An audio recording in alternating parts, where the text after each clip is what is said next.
പങ്കുവച്ചത്.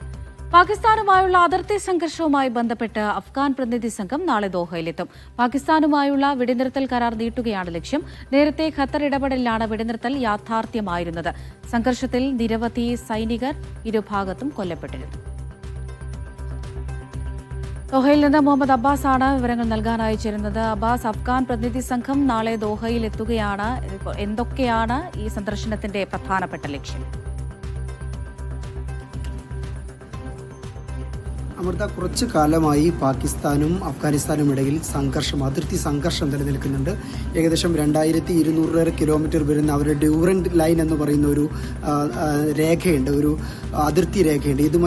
ഇവിടെ രണ്ട് രാജ്യങ്ങളും കുറച്ചു കാലങ്ങളായി സംഘർഷത്തിൽ നിൽക്കുകയാണ്. ഈ സംഘർഷത്തിലാണ് ഖത്തർ ഇടപെട്ടത്. കഴിഞ്ഞ ദിവസം ഇതിൽ ഇടപെട്ട ശേഷം താൽക്കാലികമായി ഒരു വെടിനിർത്തൽ കരാർ ഉണ്ടാക്കിയിരുന്നു. ഈ വെടിനിർത്തൽ കരാർ നീട്ടാൻ വേണ്ടിയിട്ടാണ് അഫ്ഗാൻ പ്രതിരോധ മന്ത്രി മുഹമ്മദ് യാക്കൂബ് മുജാഹിദിന്റെ നേതൃത്വത്തിലുള്ള ഒരു സംഘം ഇവിടെ എത്തുന്നത്. പാകിസ്ഥാൻ എന്നുള്ള ഉന്നത ഉദ്യോഗസ്ഥരും നാളെ ദോഹയിൽ എത്തിച്ചേരുന്നുണ്ട്. ഇവർ തമ്മിലുള്ള കൂടിക്കാഴ്ചയിൽ ഈ വെടിനിർത്തൽ കരാർ കൂടുതൽ സമയത്തേക്ക് നീട്ടിക്കൊണ്ടുപോകാം എന്നുള്ളതുമായി ബന്ധപ്പെട്ട ചർച്ചകളാണ് ദോഹയിൽ നടക്കുക. ഏതായാലും രണ്ട് രാഷ്ട്രങ്ങൾക്കിടയിലെ തർക്കത്തിൽ കൂടി ഖത്തർ അതിന്റെ മധ്യസ്ഥ ശ്രമങ്ങൾ നടത്തുകയാണ്. അമൃത. ശരി, മുഹമ്മദ് അബ്ബാസാണ് വിവരങ്ങൾ നൽകിയത്.